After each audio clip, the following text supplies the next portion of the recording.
The date is Monday, February 7. This is the news on PBCJ. I'm Simone Absalom Gill. Health and Wellness Minister Dr. Christopher Tufton is urging Jamaicans to learn from the experiences of the COVID-19 pandemic over the last 2 years and to continue to observe the protocols to protect themselves and their families. Some 150 of the 2,694 COVID-19 related deaths since 2020 occurred this year. There were 2,221 deaths in 2021 and 323 in 2020. In a statement, Dr. Tufton said 98% of those who have died were unvaccinated, a clear indication of the value of vaccination to saving lives. He says, quote, "We must follow the science even while we attempt to balance lives and livelihoods," end quote. The minister also reminded Jamaicans to continue to wear their masks frequently, wash hands and sanitize, and to maintain their physical distance from others. Prime Minister Andrew Holness issued a stern warning to criminals as he recently announced the government's Get Every Illegal Gun campaign. My message today, therefore, is directed to the many young men who have illegal weapons in their possession, who hide the weapons, or as they say, lock them. And I'm speaking as well to the girlfriends, the baby mothers, the sisters and the mothers who give them cover and protection. I'm giving you warning. Put down the gun. Give it up. Leave the gang. Dissociate yourself from the gunmen. Otherwise, the consequences will be grim. The Senate gave the nod to the postponement of local elections on Friday. Foreign Affairs and Foreign Trade Minister Senator Kamina Johnson-Smith piloted the bill from the government's side. Several opposition senators voiced their concerns about the postponement. Opposition Senator Lambert Brown was one of them. He pointed out that the last general election was held during the year the pandemic began, in 2020. They were up and down in motorcades. They're up and down in public meetings. They call the elections within COVID. Meanwhile, Senator Johnson-Smith explained that postponement was the right move, as an election would increase the risk of exposure to COVID-19. Given the increased transmissibility of the Omicron variant, which has clearly become more present in Jamaica, and given the high positivity rate, which continues to reflect the pressure on our health facilities, it would be unwise to hold a local government election at this time. She also pointed to the possible impact an election would have on schools. Not least of all for consideration, Mr. President, is the impact that a local government election would have on our schools with the recent decision to allow for face-to-face learning. Again, it would not be prudent to hold the elections at this time, given the possible disruptions, and noting that many schools operate as polling divisions and counting centers. Just at this point in time, it just does not seem to be the best approach in the interests of Jamaica. Senator Johnson says while Jamaicans should learn to live with the virus, wisdom must still be exercised. 15 young Jamaicans have been awarded the 2021 Prime Minister's National Youth Awards for Excellence. The annual awards, which was held on Sunday, highlights youth who have made significant contributions to the country. Acting Permanent Secretary in the Ministry of Education and Youth, Ms. Maureen Dwyer, says this year is special for her as they were able to add more categories. I am particularly pleased that amid the challenges of the COVID-19 pandemic, not only are we able to recognize those who have done well in the selected categories, as we have done over the years, but that we have been able to add new ones in music, new media, and the Prime Minister's Special Awards for Excellence. In her congratulatory message, Minister of Education and Youth, Favour Williams, expressed pride in the achievements of those being awarded, even though they faced challenges throughout the year. Your resilience and refusal to give in to negativity and instead use your energies to identify opportunities to improve your communities and the lives of your peers and others in the wider society are highly commendable. She noted that each category being highlighted presents its challenges but also opportunities, and told the awardees that they were in a good place to drive new perspectives and approaches to long-standing social and economic challenges. Every area in which an award will be given needs your voice, your activism, and your perspective. And so I encourage you to keep on giving of your best for the good of Jamaica. We know from the perspective of history that how each generation develops is shaped by the era into which we were born, and that each of us made of our circumstances.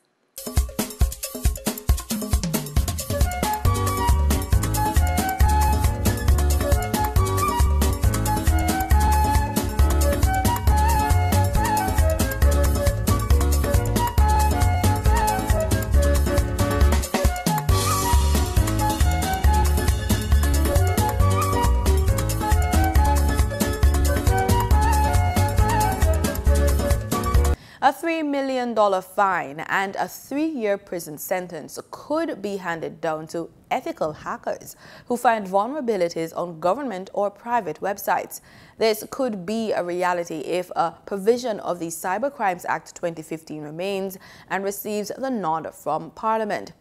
Ethical hacking, or penetration testing, refers to the practice of seeking to discover threats and cybersecurity vulnerabilities that may be exploited by someone with an ulterior motive. The matter came up at last week's Joint Select Committee examining the Cybercrimes Act 2015. The Private Sector Organization of Jamaica, PSOJ, recommends that a framework be developed that provides for the recognition of ethical hackers in the new law, as it made its submission to the Joint Select Committee examining the Cybercrimes Act 2015. The PSOJ notes that it is dangerous that innocent persons who found vulnerabilities could face sanctions under the proposed law. Member of Parliament for South Eastern St. Andrew, Julian Robinson, who is also a member of the committee, agreed. Chief Technical Director in the Ministry of Science, Energy and Technology, Joaquin Murray, says the current law did not make provision for ethical hackers to check on vulnerabilities in government computer systems. Any access must be that which is authorized, and anything beyond that is considered, can be considered a commission, well, would fall possibly within the commission of one of the offenses under the legislation. And we're sure, before you come in, Kevin, we're sure we want to do that. I know it's a very thin line, and I know it's difficult to determine whether people are genuinely interested in assisting and solving problems, but we also know there are bodies and groups of individuals out there who go around and check whether sites are secure, and when they do find vulnerabilities, they bring it to your attention so that you can take action. Making reference to the Jam COVID website, Mr. Robinson notes that the TechCrunch journalist who, last February, revealed that a cloud storage server with uploaded documents had been left unprotected on the Jam COVID website would have been guilty of committing a crime under the Cybercrimes Act 2015. I don't know if you want to discourage persons in that regard from doing that kind of work, which is done, frankly, all over the world. Head of the Cyber Incident Response Team in the ministry, Lieutenant Colonel Godfrey Sterling, told the committee that the unwitting discovery of vulnerabilities should be divided into 2 categories. The first being someone who makes the discovery as part and parcel of their job function, whether that is as an employee or a third-party contractor. And secondly, as someone who just simply, without any knowledge or authority from the owner, tries to probe and break into internet-facing resources. The cybercrime expert notes that if a third-party contractor who is operating with specific guidelines discovers a vulnerability and fails to mention it to the person who contracted him, but makes it public, he would commit an offense. The meeting was adjourned until Thursday, February 17 at 2 p.m. Prime Minister Andrew Holness paid tribute to the memory of Jamaican musical icon Bob Marley on Sunday, the 77th anniversary of his birth. Robert Nesta Marley is one of the most celebrated and recognized artists in history, with hits including Natural Mystic, No Woman No Cry, One Love, and Redemption Song. Mr. Holness said the legendary reggae singer left an indelible imprint through every musical note with his message of love, hope, and peace. Even though he died at a fairly young age, Bob Marley left a profound legacy that lives on through his positive songs of hope, peace, and love. Undoubtedly, Marley's contributions to music not only increased the visibility of Jamaican music, but also made him a global voice for oppressed people worldwide and a symbol of resistance against discrimination, exploitation, and inhumanity. Bob Marley died of cancer in Miami, aged 36, on May 11, 1981. He has been inducted in the Rock and Roll Hall of Fame and was given his country's highest honor, the Order of Merit. The Jamaica Defense Force will be conducting live firing exercises in the Cambridge and Backlands areas of the parish of Portland over the period Sunday, February 6 to Thursday, February 17. The JDF is advising residents that there is no need to be alarmed by the presence of soldiers during this exercise. However, every effort must be made to secure livestock during this period. Residents are also asked not to interfere with and/or move caution signs or flags. In the event that unexploded ordnances or paraphernalia are found, please report it to the JDF headquarters at telephone number 876-926-8121. The Development Bank of Jamaica, the DBJ, has earmarked $3 billion for the development of micro, small, and medium enterprises. We get more in this story, plus our daily market reports from Gabriel Thompson in today's Business Report.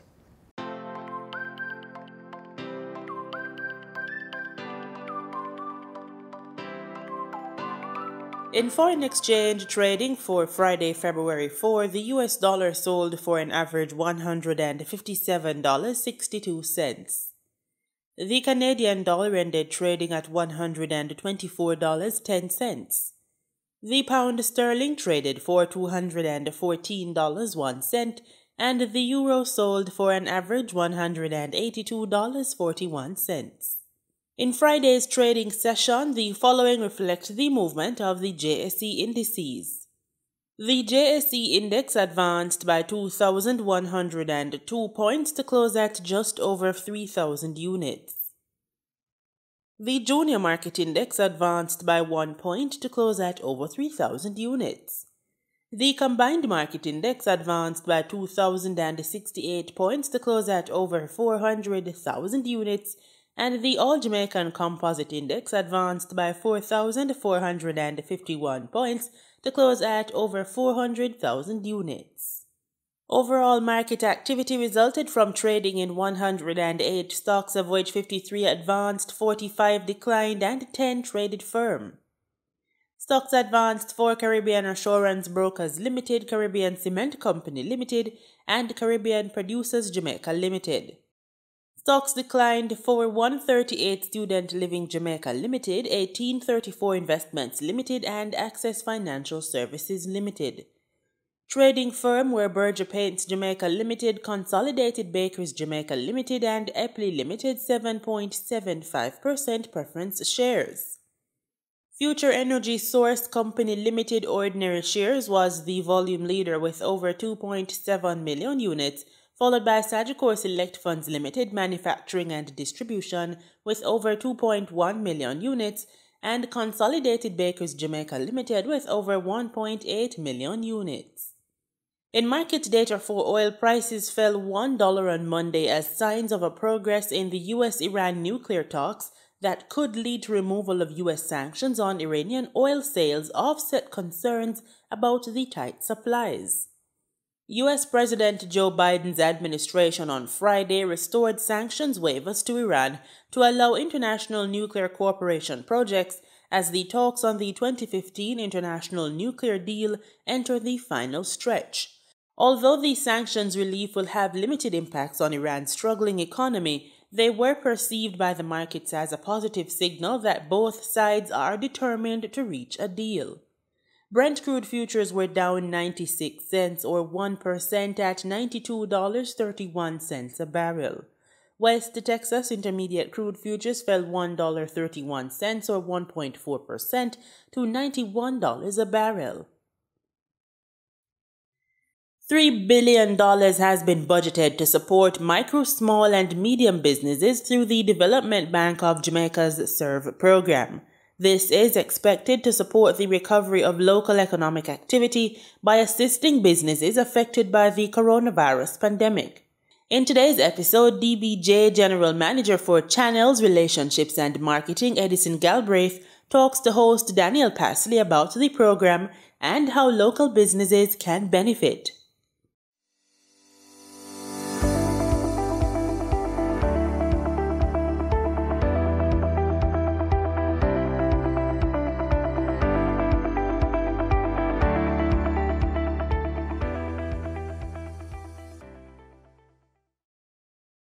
What is the DBJ SERVE program? So just as you said it, the DBJ SERVE program is a very innovative program that is here to re-stimulate all our SMEs across Jamaica. We have $3 billion available to small businesses for recovery as well as to help them go digital. So what are some of the various options under the program? So the first option we have is our MSME recovery loan. And this loan, small businesses can get anywhere up to $10 million to repay over 8 years at an incredible interest rate of 5%. Just 5%? 5%. And that is to the end user, the small business. The funding can be used for working capital. It can be used for construction, to purchase equipment. But very importantly, they're able to use this funding for refinancing of high interest cost debts, including overdrafts and credit cards. Now, when you talk about overdrafts, what do you mean by that? So what we found over the period is that a lot of businesses, because their cash flows have been negatively affected, they've had to borrow, they've had to draw down on facilities with their bankers. They've taken out business credit cards and used it for business expenses. So what we're doing is giving them a lifeline at this point in time. So if they have those kind of debts that are burdening them, we're giving them this 5% loan with 8 years to repay that will just reduce the debt service burden or the cost of servicing their debts and give them a lifeline at this point in time. And the other options are? So we also have found that, and even before COVID, Jamaican businesses have been lagging as far as going digital is concerned. There is just so much productivity that they can get from that. So our second product is our DBJ Go Digital loan. We have $1 billion lined up where small businesses can access up to $800,000 at an incredible interest rate of 2%. So moving from 5% to 2%. Yes, to 2%, because going digital is so important. It can be simple things like getting a website, to more complex things like getting inventory management systems or payroll systems or e-commerce, so that they're able to buy and sell and trade with their customers electronically online. So a lot of businesses are closed because customers are not able to come in. So it allows you to take off the mask from your business and show your face again. And I think there's one more option. The third product that we have is also the Go Digital voucher.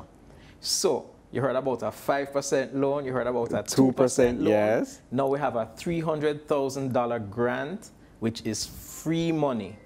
You get this money and you don't have to pay it back. It can be used to access all of these services and products that can help your business go digital. The only thing it doesn't pay for is hardware, like computers and servers.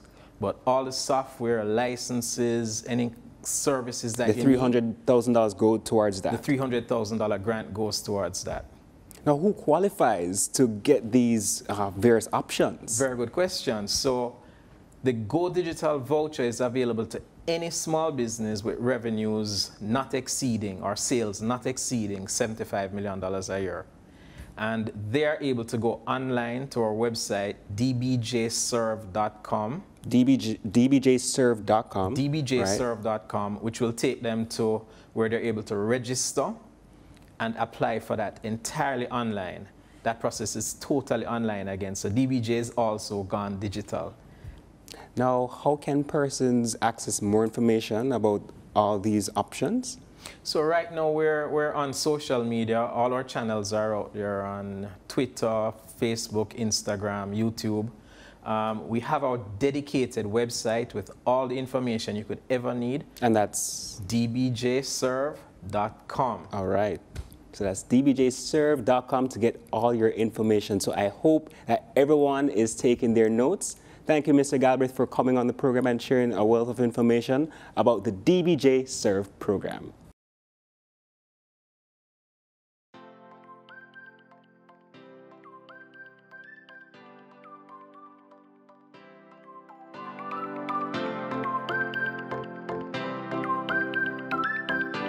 We turn our attention to news across the region.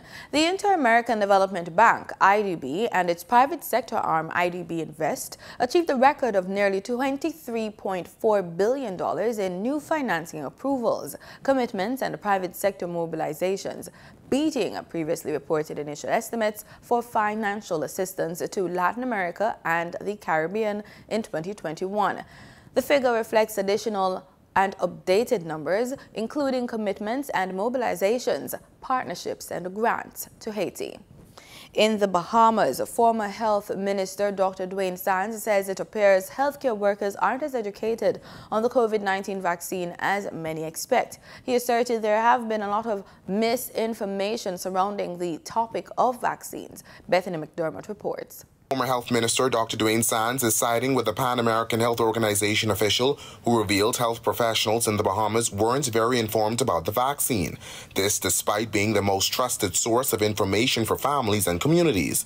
Sands said, "We are challenged on multiple fronts." What is very clear is that the narrative on vaccines and vaccination has evolved. But the response by the public has not necessarily evolved. Sands' comments come amid slower vaccination rates despite continued daily infections. More than 159,000 people have been fully vaccinated in the Bahamas. While the Bahamas saw a decrease in new infections and hospital admissions for COVID-19, hospitalizations and admissions to intensive care units in the region continue to increase. What vaccination does is basically stop you from being hospitalized by 90% or so and protect you from dying by a similar level. That narrative seems to have been well hidden. And what is true before and what is true now is that vaccination against COVID-19 is life-saving and ought to be an integral part of the way forward, even as we seem to be hoping that the end is near. More than 90 countries in the region have a vaccination rate below 40%. The former Elizabeth Member of Parliament also spoke to the false news that the Omicron variant is milder than previous COVID-19 strains. And there has been some unfortunate rhetoric where we have labeled Omicron as a milder disease, despite the fact that in a number of places, the United States in particular, and other countries, the devastation in terms of serious illness, hospitalizations, and deaths has been as bad or worse than Delta. And certainly in the Bahamas, we have seen many, many cases, thousands of cases. We have also seen significant hospitalizations and deaths. Reporting for Our News, I'm Berthany McDermott. In sports, we go to cricket. West Indies women suffered a 6-wicket defeat at the hands of South Africa in the decisive 4th one-day international at Johannesburg on Sunday. West Indies women could only muster 174 for 4 balls left in the 50th over, giving the hosts a comfortable run chase to complete a 2-1 scoreline in the 4-match series. And in Guyana, that country is scheduled to host the Caribbean Mini and Pre-Cadet Table Tennis Championship and Caribbean Hopes Training and Selection Camp in August 2022. President of the Guyana Table Tennis Association, Godfrey Monroe, recently made this disclosure in an interview with Newsroom Sport. Initially, Guyana was set to host the event in 2020, but the COVID-19 pandemic derailed such plans. However, the GTTA will have another shot at the event, with it scheduled from August 19th to the 26th. August of this year, Guyana is supposed to host the Cadet, which is the 11 and 13 years category. And as I indicated, we want to use that as a catalyst for starting a developmental tournament in terms of bringing a new nucleus with the National Hopes players and with the My Gender, My Strength female players. At this stage, Monroe said they're working out logistics with the Caribbean Regional Table Tennis Federation, but plans will be centered on the prevailing COVID-19 situation. The Caribbean Senior Championships is in Cuba from March 2nd to 8th, and the junior event, which will be staged in the Dominican Republic, will be held in April. The Caribbean Mini and Pre-Cadet Championships form an incubator for the girls and boys between ages 11 and 13 years and under in the Caribbean region. Additionally, the Hopes Training Camp, which will be conducted by International Table Tennis Federation expert, and usually sees the Caribbean's best 11 years and under boys and girls and their coaches participating in high-intensity training. The program is really to select the best 2 Caribbean 11 years and under boys and girls to participate in the Latin American World Hopes Training and Competition. Ghana last hosted the 8th edition of the championships in 2013, where the GTTA fielded and developed a nucleus of 32 players. For the newsroom, Kim Green. And that's our package. You've just watched the news on PBCJ. Remember, we are the People's Station.